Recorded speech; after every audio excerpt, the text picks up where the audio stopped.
Bonjour, bonsoir à tous et toutes et bienvenue dans ce 53e épisode de Kiss My Age, le podcast de Jeux Blanc.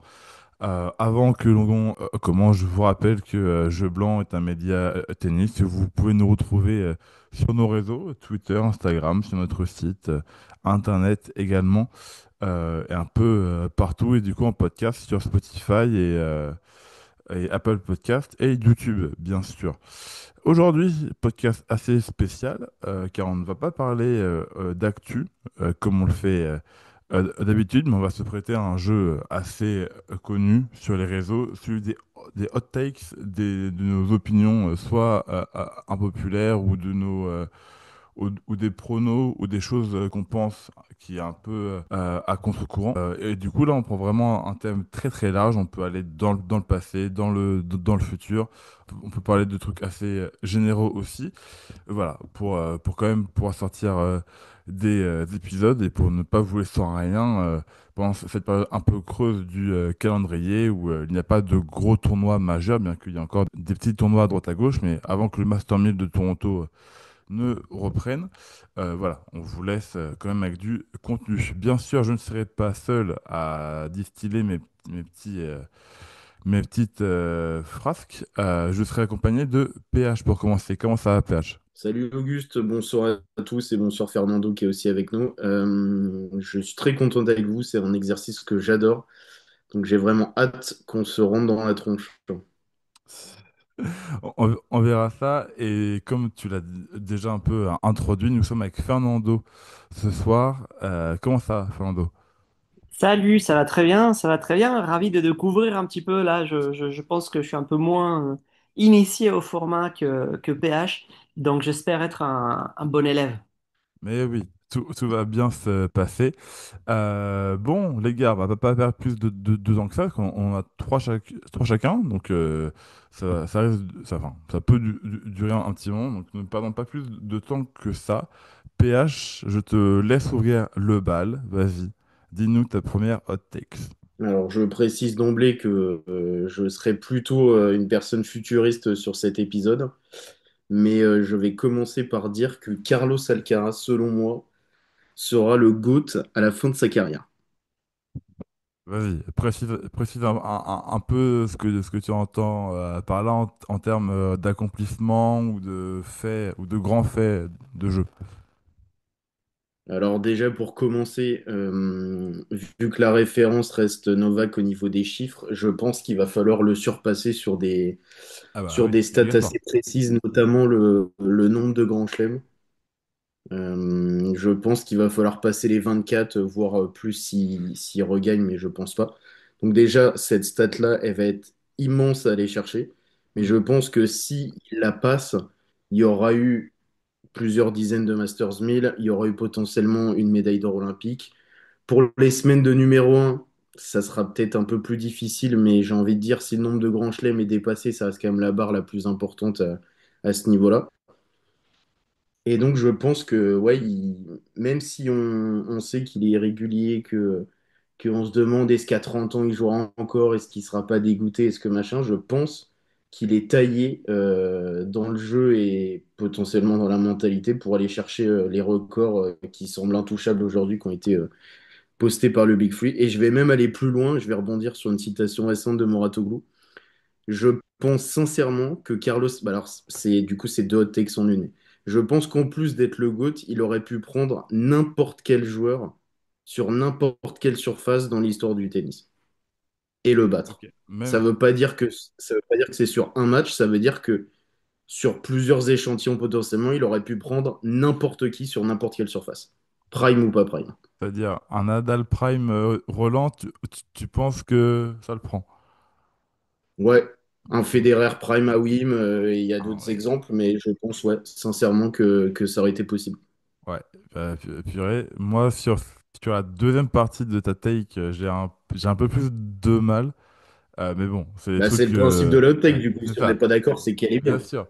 Mais bon, après, en plus, ça, c'est un truc qu'on pourra jamais savoir, bien sûr. Mais après, tu as la première partie, à savoir plus de grands chelems que Novak. Je me dis que pourquoi pas, parce qu'il en a déjà 5 à 22 ans, donc il lui en manque au minimum 20 s'il veut passer devant Novak. Si on dit qu'il joue jusqu'à 35 ans, 13, donc ça veut dire entre, on va dire, faut qu'il en prenne au minimum un par saison, mais entre un et deux par saison, quoi, pour, euh, pour être dans le bon flux vers les 25 à peu près. Mais oui, enfin, en tout cas, il a le jeu pour. Il a que, entre guillemets, pour le moment, un seul rival avec Sinner. Et si les autres de leur génération ne se mettent pas au niveau, c'est sûr que Sinner et Alcaraz vont en prendre beaucoup, beaucoup, beaucoup. Et qui pourront aller, en tout cas en termes de chiffres, à titiller les trois grands. Peut-être que pour certains, à l'instant T, ça paraît assez fou, parce que du coup, j'entends déjà certains dire ouais, mais voilà, on a une grosse génération avec le Big Free, tout de suite, vous voulez que ça soit surpassé? Non, mais je pense vraiment que ce mec est un ovni à tel point qu'il peut, d'une certaine manière, en tout cas sur les tablettes de records et certains palmarès, faire oublier le Big Free, j'en suis convaincu. Ouais, Après, est-ce qu'il le fera, est-ce qu'il jouera assez longtemps, on verra, mais je pense que sur la base, c'est possible. on verra bien, mais c'est pas un truc que j'ai envie de catégoriser comme non. Enfin, je peux y croire, il y a une probabilité pour que ça arrive dans le futur. Fernando, vas-y. Je te laisse un peu à t'exprimer et y aller avec ta première take. Alors, je balance, un petit peu en réponse à PH, je vais aller d'un côté GOAT, mais vers le passé. Et c'est que le GOAT du tennis, jusqu'à aujourd'hui, jusqu'à quelqu'un arrive pour prouver le contraire, n'est pas euh, ni un membre du Big Three, et je parle de hommes et femmes confondus, n'est pas ni Nadal, ni Federer, ni Djokovic, et ce n'est pas non plus Serena Williams. Je veux dire que le GOAT de l'histoire du tennis, c'est Steffi Graf. Et Bon. que, voilà. Et que je pense que c'est hommes et femmes confondus, euh, pour moi, la joueuse qui a eu une plus grande domination sur ses adversaires. Et si on se limite à des chiffres, le fait de faire le Golden Grand Chelem, c'est-à-dire les quatre Grands Chelems plus JO, pour moi, ça compte énormément, on devrait l'avoir en compte. Et le souvenir, là, quand on a vu la finale des Swiatek contre Anisimova, 6-0, 6-0, nous a rappelé qu'il avait fait aussi un 6-0, 6-0 à Roland en 37 minutes contre Azarenka. Et je pense que si... Attends, c'est pas contre Xereva, pas contre. Zvereva, pardon, excuse-moi du lapsus. Et je pense que si elle avait pas, elle a même eu une retraite un petit peu prématurée, donc les chiffres auraient pu augmenter. Et voilà, enfin, évidemment, j'exagère. Il serait un petit peu absurde de dire que c'est indiscutablement la GOAT de hommes et femmes confondus. Mais c'est juste pour dire que ça, je me rends compte que très souvent on en parle, on aime beaucoup débattre sur cette question-là, et les amateurs de tennis, et elle est trop vite oubliée, je trouve. Et je pense qu'il faudra un petit peu revoir comment techniquement elle était incroyable et comment elle était juste imbattable. C'était une forme de perfection sur le court et sur toutes les surfaces. Donc voilà. Petit hot take passéiste. Ok, c'est sûr que chez les femmes, on a tendance à dire que c'est Serena qui est la meilleure. Après, moi, pour cette question, j'ai quand même tendance à séparer hommes et femmes pour la simple et bonne raison que ils jouent pas avec le même format en Grand Chelem. Donc, pour moi, c'est compliqué de faire une comparaison entre les deux. Mais même si on reste que chez les femmes, je reste quand même assez persuadé que ça reste Serena la toute meilleure. Parce que en palmarès, même s'il me semble qu'elles ont le même nombre de grands chelems, hein, les deux sont à 23, il me semble, Non, elle a ou Serena 22 à Graf. 24. Un de moins. Un de moins pour Graf et Oui, 23 oui, pour ça, Federer. 23-22. Bon, elle reste très très proche, mais c'est surtout que sur la domination et sur l'influence, je trouve que Serena a plus fait que Steffi Graf, bien que Steffi Graf viennent juste derrière pour moi, hein. Enfin, si on devait faire un classement des plus grandes joueuses ever, pour moi, elle serait numéro 2. Mais en tout cas, j'entends ces arguments et c'est vrai qu'on a tendance à vite passer à Serena et personne d'autre ensuite. Enfin, ou en tout cas avec un gros écart. Mais oui, j'entends le fait que, en tout cas, le rappel de qui était Steffi Graf. Tu parlais de rival tout à l'heure pour Alcaraz. Ce qu'il faut préciser et ce qui peut jouer aussi dans ce débat Graf Serena, c'est que la principale rivale de Graf, Céleste, a un fait divers dans son parcours qui fait que ça la stoppe complètement et ce qui aurait peut-être plus poussé Graf à jouer plus longtemps. J'ai regardé, il me semble qu'elle arrête de jouer en Grand Chelem à 30 ans.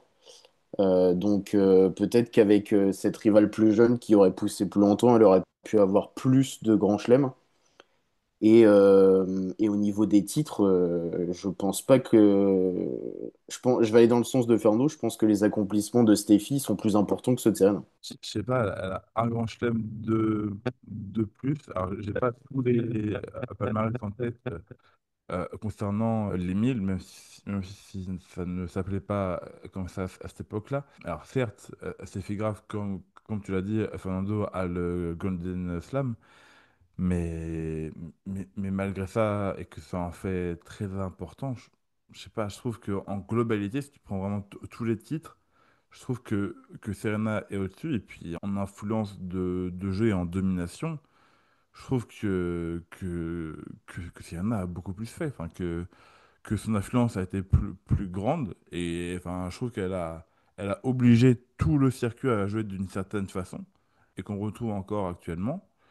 Et enfin, du coup, très fort en cadence du fond. Et c'est pour ça que chez les femmes, je trouve que on a très peu de joueuses qui jouent plus dans le jeu fin, enfin, dans le toucher de balle avec des slices ou avec des amortis, et que ça joue beaucoup fort du fond du court et en cadence.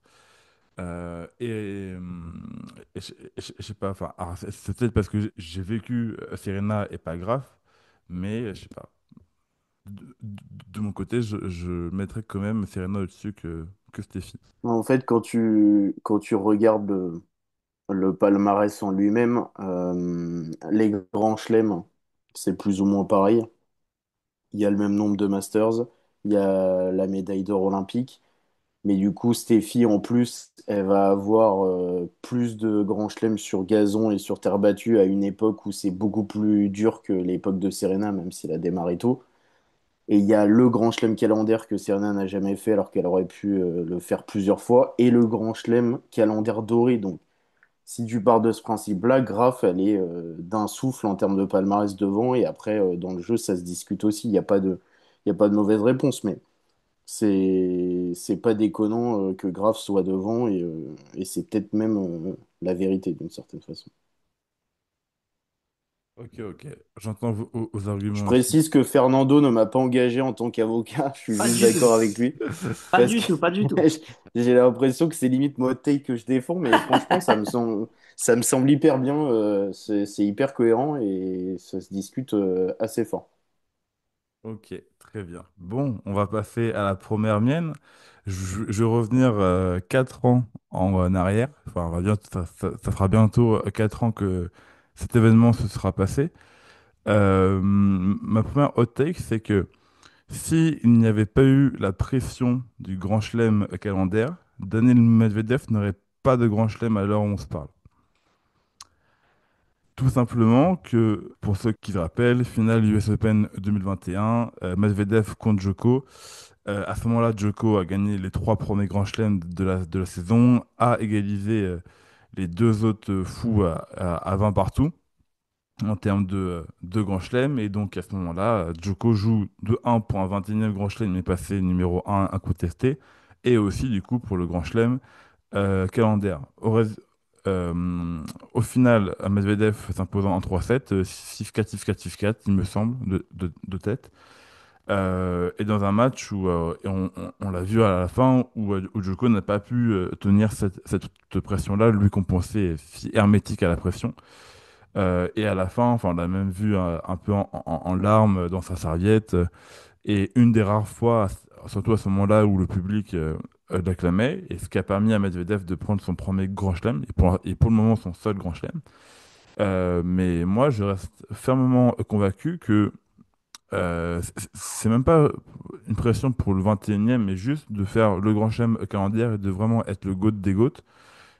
Si il n'avait pas eu ça, je pense que Medvedev aurait pas battu Djoko et serait encore à zéro au Grand Chelem, comme ses compères des années 90, Zverev, Tsitsipas et autres. Mais voilà, je pense que même si c'était l'époque où Medvedev jouait très très bien et était vraiment à son meilleur niveau, je pense qu'il n'aurait pas battu Djoko dans les conditions normales et ça s'est confirmé un peu derrière parce que si on prend le head-to-head Djoko contre Medvedev, il y a très peu de victoires de Medvedev post-US Open 2021 et il n'a toujours pas gagné en Grand Chelem. Et quand on le voit actuellement, où il passe pas un premier tour dans cette catégorie, ça me renforce encore plus dans cette idée. Voilà. C'est un bon motif, c'est un bon motif. Il me semble pas délirant, en effet. Je sais pas si PH est Mm. d'accord.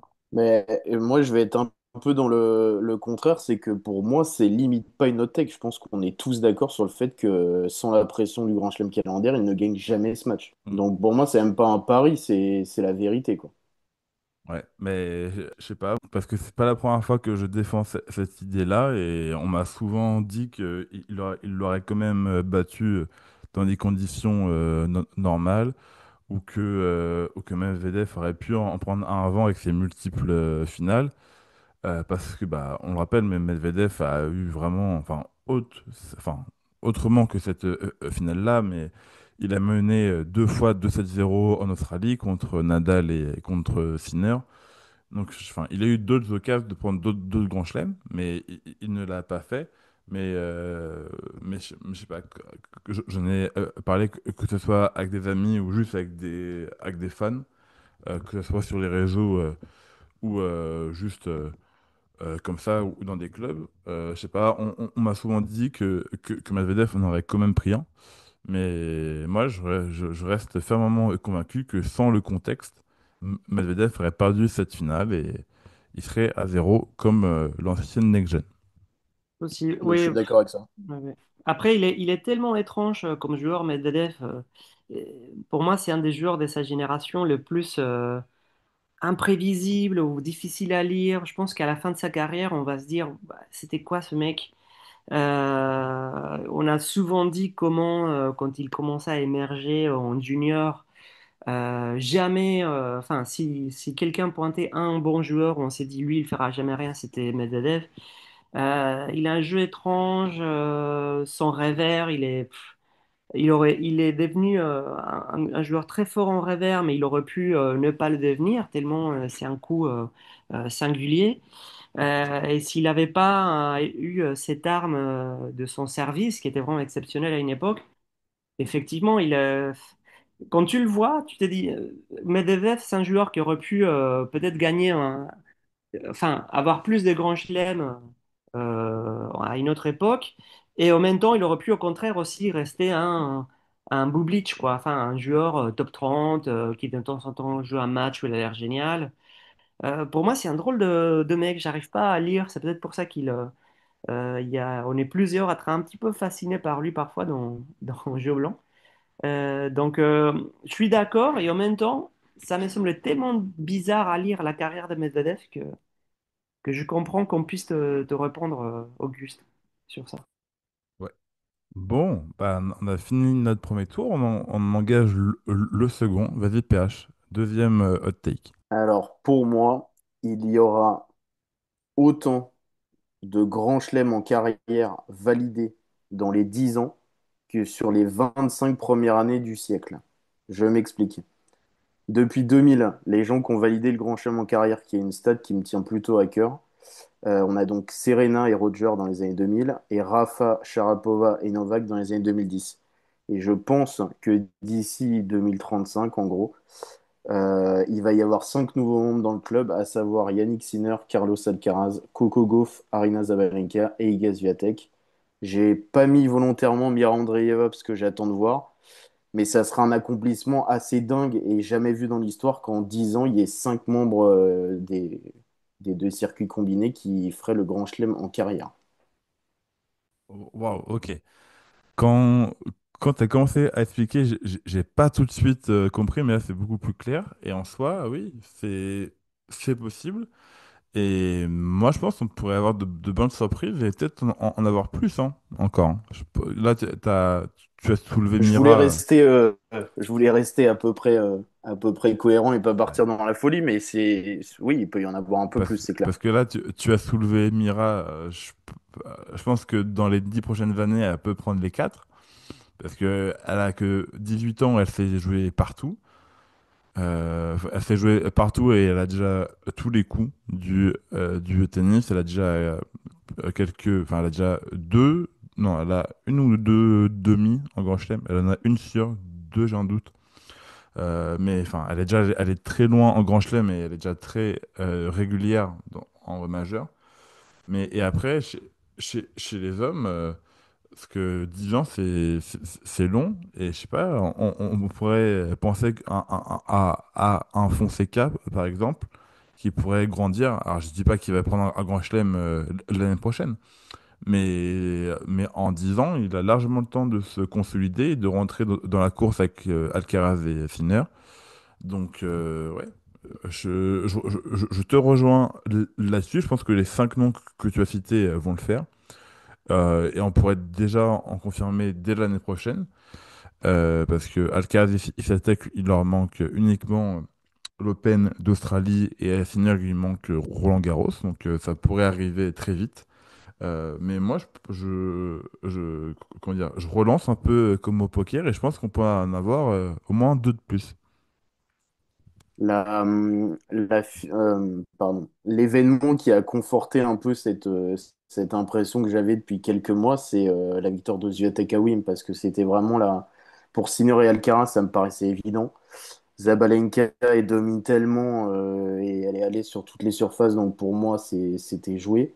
Coco Gauff, elle est tellement jeune qu'elle a encore le temps, et il y avait l'interrogation Swiatek à Wimbledon, et vu qu'elle vient de faire péter cette barrière, pour moi, on y va, quoi. On y va tout droit. Bien sûr, bien sûr, bien sûr. Bah, on enchaîne? Fernando, deuxième hot take de ton côté. Vas-y, à toi de Alors jouer. moi, c'est pas une prédiction, c'est une demande, un avis. Et je voudrais qu'on supprime la night session à Roland-Garros. Voilà. Moi, j'en ai marre des matchs qui finissent super tard. Pour les gens qui vont au stade, je pense que ça crée un bordel. Il y a souvent des embouteillages avec les gens qui commencent à partir, les autres qui arrivent pour le soir. Mais bon, indépendamment de concrètement les gens qui peuvent avoir le luxe d'aller sur place à Roland, même pour la télé, pour que ça représente du tournoi, pour moi, ça crée un certain bordel parce que euh, et le fait d'avoir vu là Wimbledon où ça n'existe pas, mais ça existe de facto parce qu'il y a toujours le dernier match de la journée en centrale. Donc il y a toujours un match qui a une place comme ça, un petit peu du match du jour, quoi. Le fait d'être aussi éloigné des autres fait que il y a une question du choix qui met trop de lumière sur ça, sur ce match. Et y compris, ça crée un casse-tête pas possible, je pense, pour Mauresmo et pour l'organisation du tournoi, qui se retrouve à chaque fois à ne pas mettre de match des femmes au night session. Et donc, ils se font taper de partout, logiquement, à cause de ça. Et donc, pourquoi créer cette forme déjà des discriminations de base qui va se faire? Parfois, on a des choix un petit peu absurdes. Pour les gens qui vont au stade, c'est pas confortable. Et en plus, les gens qui achètent un billet pour la journée se retrouvent parfois avec le meilleur match ou un match très intéressant exclu, alors que c'est à quelques mètres de distance. Enfin bref, j'aime pas du tout ce que ça provoque et surtout, moi, ça m'a euh, sauf quand c'est à l'US Open, où évidemment on est tellement loin que les changements horaires, le décalage horaire fait qu'on ne le sent pas. Mais quand je vois des matchs de tennis qui finissent, et encore cette année, on n'a pas trop eu ça, mais ces matchs qui finissent à 2 heures du matin, tout ça, je trouve ça grotesque. Pour moi, le tennis, c'est en outdoor, ça joue en lumière naturelle, surtout à Roland. Et voilà, ça joue en journée, quoi, c'est tout. Mm. Bah, je te rejoins aussi là-dessus, mais surtout que à Roland-Garros, comme ça joue sur terre battue, le truc c'est que à terre battue, c'est une surface vivante. Enfin, c'est pas la même terre si tu joues Absolument, à 13h qu'à 20h. absolument. Et donc, Oui, oui, bah, ça conditionne le jeu aussi. c'est Oui, ça, oui. c'est que forcément, ça avantage ou pas enfin, certains types de jeux et de joueurs et de joueuses de jouer en journée ou le soir. Et surtout, oui, bah, on perd beaucoup trop de temps parce que combien de fois sur les années précédentes, on a une session de jour qui se termine, je sais pas, à 17h ou à 17h30. Et du coup, il y a 1h30 de vide où le central n'est pas utilisé. On a le plus grand stade de France, à 15 000 places, qui est vide, en plein Grand Chelem, parce que bah, c'est pas les bonnes horaires. Il faut que les gens de la session de jour partent et les gens de la session de nuit reviennent. C'est un peu compliqué. Ouais, tout à fait. Donc là, je te rejoins totalement dessus, mais là, pour le coup, je pense que on aura beaucoup de gens avec nous derrière cette idée de faire sauter cette night session. Voilà, même si on sait que les motivations derrière sont vraiment uniquement financières. Ça va être à mon tour. Je vais rentrer dans mes hot takes un peu plus généralistes en affirmant que le gazon est la pire surface sur le circuit et que c'est pas plus mal que ça dure que un mois. Et même si ça serait logique, au final, je suis content qu'il n'y ait pas de Master 1000 sur gazon. Je m'explique pourquoi je pense ça. Alors même si dans ces dernières années, le gazon a vachement ralenti quand j'étais plus jeune, je me souviens m'ennuyer devant des matchs à Wimbledon surtout, avec que des matchs où ça faisait ace, service gagnant, retour faute. Et ça, il fallait attendre 10 points avant d'avoir un vrai échange qui pouvait durer 4 frappes. Attention. Et enfin, c'est toujours une surface qui m'a vraiment euh, profondément ennuyé. Et je sais pas, enfin, je prends aucun plaisir à voir ce jeu-là. Et comment dire, et même là, ces dernières années où le jeu va un peu moins vite et du coup il y a un peu moins d'ace, un peu plus de jeu, je trouve que, ben, comment dire, que ce qu'induit le gazon en termes de jeu, donc du coup avec beaucoup de balles basses, avec beaucoup de slice, du coup de jeu très lent, ça passionne pas vraiment les foules et ça ralentit le jeu un peu pour rien. Et je trouve que, je sais pas, c'est pas très plaisant à voir et je suis content que la saison sur gazon ne dure qu'un mois et qu'on retourne vite sur dur ou sur terre battue, qui pour moi devraient être les deux seules surfaces sur lesquelles on devrait jouer à l'année. Waouh, radical.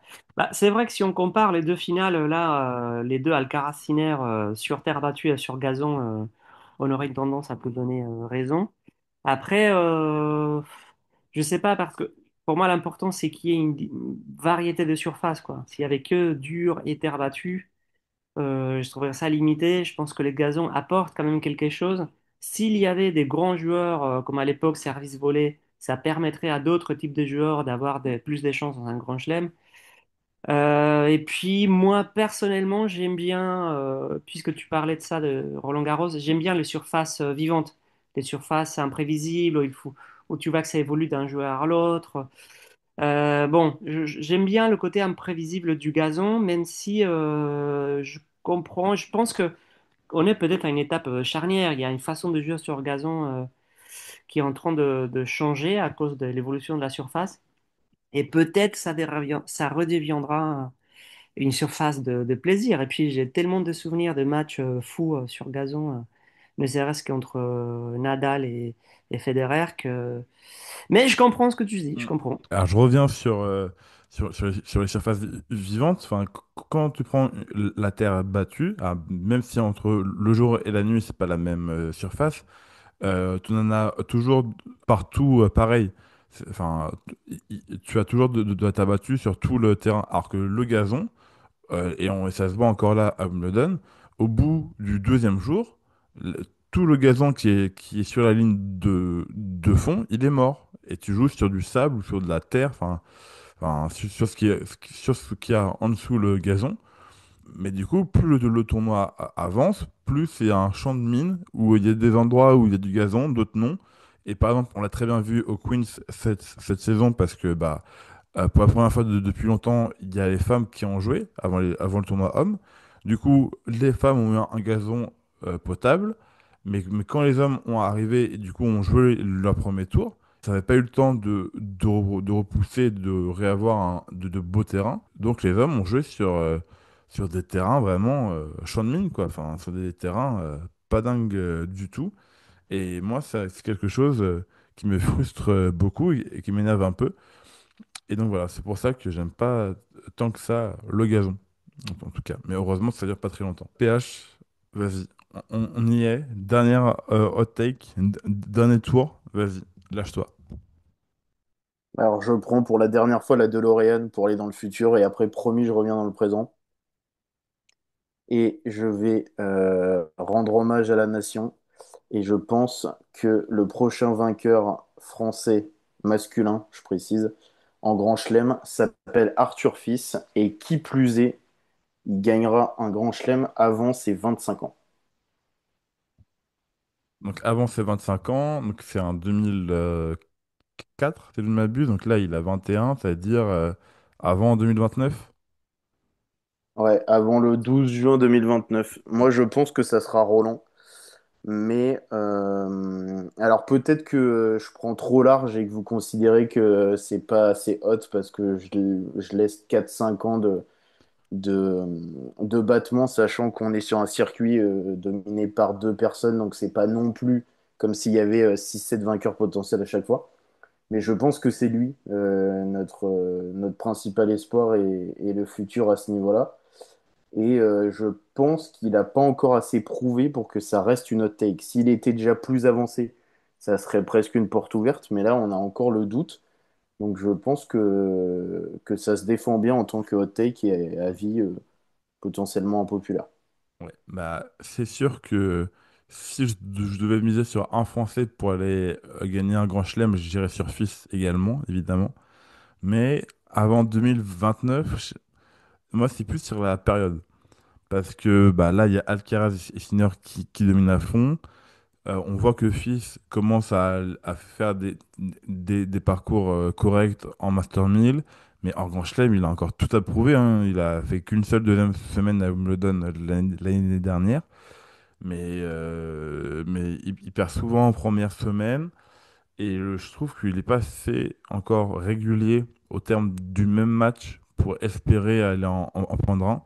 Et c'est pour ça que les 4 ans qui viennent, donc du coup on va dire il y a 3 ans plein, donc ça fait 12 allez, du coup sur les 15 prochains grands chelems, si on prend l'US Open de cette année, donc du coup l'Open d'Australie et Roland Garros 2029, si on prend ces 15 grands chelems là, euh, je sais pas, enfin, il va falloir encore prouver. Et je pense que Fils peut gagner un grand chelem, mais plus quand il sera dans son prime physique et tennistique, vers entre 27 et 30 ans, qu'avant 25, en tout cas. Bah, c'est pour ça que je l'ai délimité à pas trop loin dans le temps, parce que si j'avais dit dans toute sa carrière, c'était un peu trop facile, donc j'ai choisi de délimiter. Je me suis basé sur une citation qu'il avait dit il y a 2 ans, il me semble, où il avait dit qu'il serait numéro un mondial et vainqueur de Grand Chelem à ses 25 ans. Donc du coup, je lui donne la moitié de son objectif, le Grand Chelem, et je pense que ça sera ouais, avant Roland 2029. Moi, de ce que j'avais noté en perso, j'en avais parlé autour de moi. J'avais annoncé Roland 2029 pour cette barre des 25 ans qui serait, euh, qui serait franchie quelques jours après la finale, la semaine suivante. Donc, s'il faut vraiment être précis, je dis Roland 2029, mais du coup, je choisis de partir sur ces 4 années de battement. Ok. Et bah, C'est-à-dire qu'il n'a que 4 chances pour battre Alcaraz à Roland-Garros. C'est chaud, hein. Parce qu'il va devoir tôt ou tard Exactement. battre Alcaraz pour gagner Roland.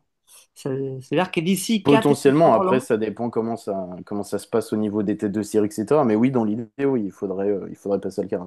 ouais, c'est pas mal, c'est pas mal. C'est une bonne hot ouais. take. Porté par un Chatrier fusion, Alcaraz qui déjoue un peu Mm. dans ce côté un Ouais. peu Mm. irrégulier qu'on lui connaît, qu'on a vu surtout en finale de Wim, pourquoi pas? Ou sinon, faut que soit Sinner ou Alcaraz retombe à la troisième place, qu'il y ait une demi entre les deux et que Fils puisse en profiter en finale de la dépouille de l'un des deux. J'ose espérer que d'ici là, il sera suffisamment haut dans le classement pour pas avoir ce genre de, de questions à se poser. Et j'aimerais bien un joueur français conquérant et pas un joueur français qui doit se contenter des miettes. Donc j'ai confiance en Arthur, j'espère qu'il va monter et que il battra les deux joueurs s'il faut pour aller au titre. Et sinon, bah tant pis, ça sera pas de sa faute forcément, mais j'aimerais une victoire conquérante et pas de victoire par défaut surtout. Qu'on ait un peu de fierté, Ouais. que le tennis français soit vraiment tout en haut et d'une bonne manière. Ok. Euh, et ben, c'est tout ce qu'on souhaite, c'est tout ce qu'on souhaite, pardon, à Arthur Fils, en tout cas. Fernando, vas-y, dernière hot take pour toi. Dis-nous tout. Bon, je sais pas si c'est une vraie hot take, si c'est une vraie boutade, mais je pense que aucun joueur, je parle du circuit ATP chez les hommes, aucun joueur américain en activité aujourd'hui gagnera un grand chelem de sa carrière. Ouf, ah si, c'est hot de fou ça, parce que c'est Voilà. bien. Ouais, ça me semble bien. Ouais. Alors, Fritz, Shelton, Paul, qui est-ce que j'oublie encore? Lerner Tienne, voilà, Tiafoe qui est entre les deux, même entre les Tiafoe. jeunes et les plus aguerris. Le seul qui me fait hésiter, c'est Shelton, que je trouve progresse vraiment très très bien. Parce que Euh, franchement, je me dis, Shelton, sur un malentendu entre ouais. Wimbledon et l'US Open, En fait, en vrai, ma hot take, c'était Shelton sera le seul Américain en actif à gagner un grand chelem. Et je me suis dit, il faut que j'aille plus loin. Donc, j'ai dit, allez, aucun. Et je pense que après viendront d'autres jours, parce que c'est pas naturel, cette période creuse si longue pour le tennis américain. Mais je vois pas Fritz gagner un grand chelem. Parce que, encore une fois, je pense qu'il y a même des gens derrière. Enfin, très vite, un Fonseca, je pense qu'il va être beaucoup plus dur à battre que les adversaires actuels qu'ils ont, hein, aujourd'hui. Or, Sinner et Alcaraz. Et voilà, le seul pour moi qui a un espoir de gagner un grand chelem, c'est Shelton. Je pense qu'il peut gagner un US Open. Mais comme il faut aller dans le sens de la boutade, voilà, je dis même pas Shelton gagnera un grand chelem. waouh. Bah, pour moi, La hot take est sous. vas-y, PH. Ouais, juste après, je te laisse. La hot take est sous-entend que le cimetière américain masculin qui est en place depuis 20 ans durerait potentiellement 15 à 20 ans de plus, du coup. Ouais, Ce qui voilà. ferait extrêmement long. C'est quasiment un demi-siècle, le truc. C'est Bah, Qui n'est jamais un arrivé dans peu- l'histoire du tennis. bah, en vrai, pas forcément, parce que il a précisé en activité, si dans 5 ans, il y a un nouveau euh, joueur exact. américain qui arrive et qui est fort et C'est vrai. qui renverse J'avais pas vu tout, ça comme c'est ça. bon. Mais Ouais. c'est juste que C'est vrai, ça. dans tous ceux que l'on connaît et qui pullulent dans le top 100, donc Fritz, Tiafoe, Shelton, Paul, Kovacevic, Nakashima, Mikkelsen, Brooksby et toute la joyeuse troupe, il n'y en a aucun qui en prend un. Alors, je te rejoins sur Fritz, perso. Je pense que Fritz ne peut gagner un grand Moi chelem aussi, je suis que d'accord. s'il y a un tableau ultra ouvert ou un écroulement ou genre un scénario où Djoko est à la retraite, Alcaraz il se blesse, Sinner il se fait surprendre au premier tour parce qu'il est malade ou quoi, et il peut se faufiler. Mais il faut un alignement désastre pour que Fritz en prenne un. Mais après, là où je te rejoins, c'est qu'il y a quand même Shelton, hein. Et pour moi, Ouais, Shelton, il y a Shelton, il y a Shelton. pour Ouais. moi, il a le jeu parfait pour bien jouer sur gazon et pour performer sur gazon. L'US Open à la maison. Il a, il a fait demi. Oui, le match contre Djoko, c'est une demi, hein, on est bien d'accord? Oui, Absolument. il y a deux Ouais. ans. Ouais, il fait demi, il fait aussi demi en Australie. Bon, je pense que à Roland, il fera jamais un énorme parcours, mais sur les trois autres, et notamment à Wimbledon et à l'US Et à Open, l'US, ouais. pour moi, c'est pas déjoué qu'ils en prennent un dans les 15 prochaines années, quoi. Non, non, non, absolument pas. C'est pour ça que c'est celui qui risque Ouais, que cet enregistrement passe, ouais, reste de l'histoire. ouais. Mais c'était plutôt pour tous les autres. Shelton est aujourd'hui, il faut dire, hein, c'est le grand espoir américain, c'est Shelton, hein, Ouais. Ouais, c'est leur meilleure chance. Je pense que c'est la meilleure C'est chance ça. également. Bon, bah, je vais conclure ce podcast avec une hot take un peu chauvine. Qui peut faire parler, en tout cas, ça fait parler tous les ans pendant Roland et pendant Bercy. Je pense que la France, en tout cas que le public français est le meilleur du monde. Dans le sens où à chaque Roland, à chaque Bercy, il y a des critiques comme quoi où on gueule trop, où on n'est pas respectueux vis-à-vis des joueurs, où on peut crier entre les deux balles au service. Mais moi, je trouve que cette ambiance-là, un peu hostile, elle fait du bien au tennis et elle révèle sur les joueurs qui sont sur le court si tu as une vraie force mentale ou pas. Euh, parce que le public français peut vraiment faire tourner des matchs. Enfin, par exemple, je me souviens du dernier tournoi de Gilles Simon à Bercy, parce que j'étais au stade. Il me semble qu'il joue Fritz et il va le chercher en 3-7 grâce au public. Donc, on va pas se mentir. Ou même bah, un exemple très connu, mais le match Gaston contre Alcaraz à Bercy. Si Hugo Gaston le prend, c'est à 100% grâce au public qui a détruit un très très jeune Alcaraz. Voilà, je trouve que l'ambiance hostile qu'on met est nécessaire pour le tennis, pour sa popularisation et pour que ça reste un sport vivant et pas un sport voué à une élite et qui est très calme et où on se fait chier devant les matchs. Euh, je trouve que vraiment ce côté-là doit être félicité et pas remis en cause. Le seul cas où je peux comprendre que l'on critique ce côté-là, c'est quand on provoque ou qu'on charrie un joueur pendant tout un match et que ce joueur-là finit par gagner. Faut juste être fair play à ce moment-là et accepter le contre-coup de ça. Je pense au Fritz contre Rinderknecht à Roland-Garros il y a 2 ans où là, bah, on a essayé de pourrir Fritz, ça a pas marché. Il faut savoir aussi reconnaître sa défaite. Faut juste faire ça. Mais sinon, moi, ça me dérange pas du tout quand la France met une ambiance de fou, son Grand Chelem ou son Master 1000.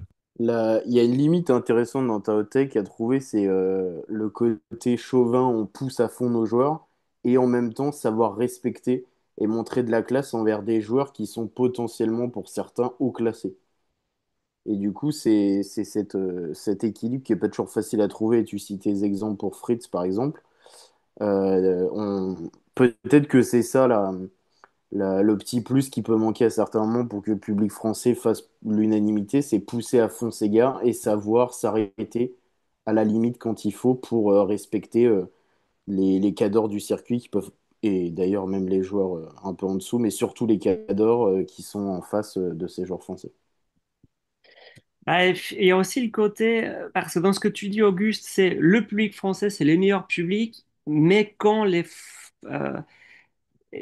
avec la nuance de quand il y a un joueur français sur le court ou pas. Parce que effectivement, si on compare, encore une fois, les deux derniers, Sinner Alcaraz, et quand on voit l'ambiance qu'il y avait au Philippe Chatrier à la finale de Roland-Garros, comment Alcaraz a su jouer de ça, et la différence qu'il y avait avec Wimbledon, où le public a mis beaucoup, beaucoup de temps à être dedans et tout, effectivement, je suis absolument d'accord. Mais dans tous les cas, quand il s'agit de prendre parti pour un joueur juste parce que c'est le joueur qui porte ton drapeau, euh, je sais pas, ça crée un déséquilibre. C'est-à-dire, je suis d'accord sur pratiquement sur tout, mais la différence quand il y a un match avec un Français ou sans un Français est presque trop grande, quoi, je trouve. Ça va parfois Ouais. un peu trop loin. Oui, C'est-à-dire, oui, je pour moi, comprends. il faut que ce soit chaud, il faut que le public soit dedans je trouve ça super. Et il y a des fois où je pense que ça va quand même un petit peu trop loin, effectivement. Et savoir un petit peu rester sur une forme de, pas de neutralité, quoi, mais de choisir son joueur. Évidemment, par exemple, quand c'est à mon fils qui joue, il y a une forme d'harmonie entre ce qu'il donne et ce que le public fait que pour moi, ça va plus qu'avec d'autres joueurs français. Je sais pas si je suis clair. Oui, oui, oui. Non, mais je comprends le fait que quand c'est pas un Français qui joue, on peut avoir une ambiance moindre. Mais moi, je trouve, enfin, en tout cas, pour avoir pas mal été sur les annexes au dernier Roland, je trouve qu'il y a quand même une bonne base de gens qui restent là, même pour des matchs entre deux non français ou Ouais, entre deux joueurs non connus, en tout cas. absolument, absolument. C'est pour ça que j'ai dit, je te suis dans le côté sens large, le public français. Et là où je trouve que c'est plus difficile à défendre, c'est le public français avec un joueur français sur le court. Parce qu'effectivement, en dehors de ça, je suis d'accord avec toi. La façon dont on aime le tennis, dont on s'implique, sauf effectivement, il y a des choses qui me saoulent personnellement assez. Je pense qu'on a tous vu ça. Parfois, on est sur un cours et on voit des gens dans les gradins se mettre à faire des paris avec leur téléphone et se mettre à encourager un joueur parce qu'ils sont fait des paris. Bon, mais ça, j'imagine, c'est partout dans le monde, malheureusement.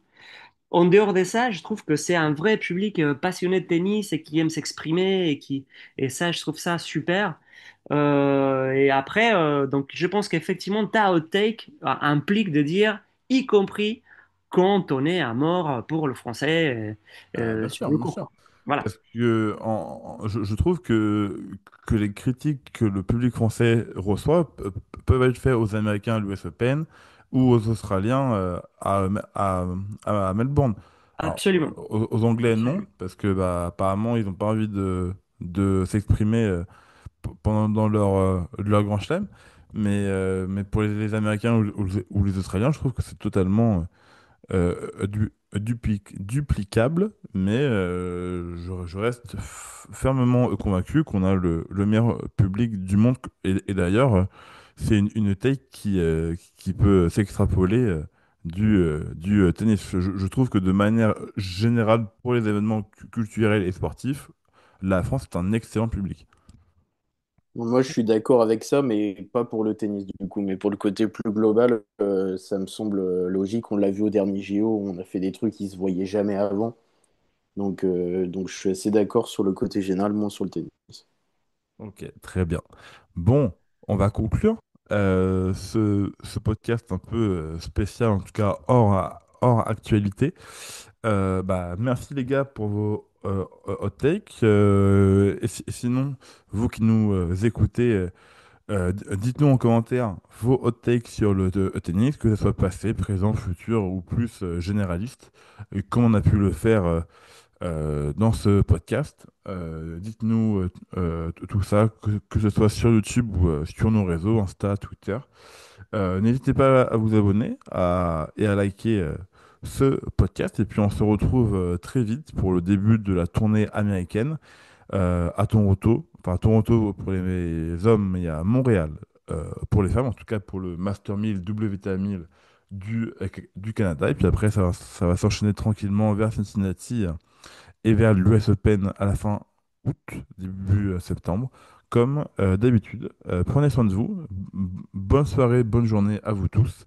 Et on se revoit très vite. Salut tout le monde.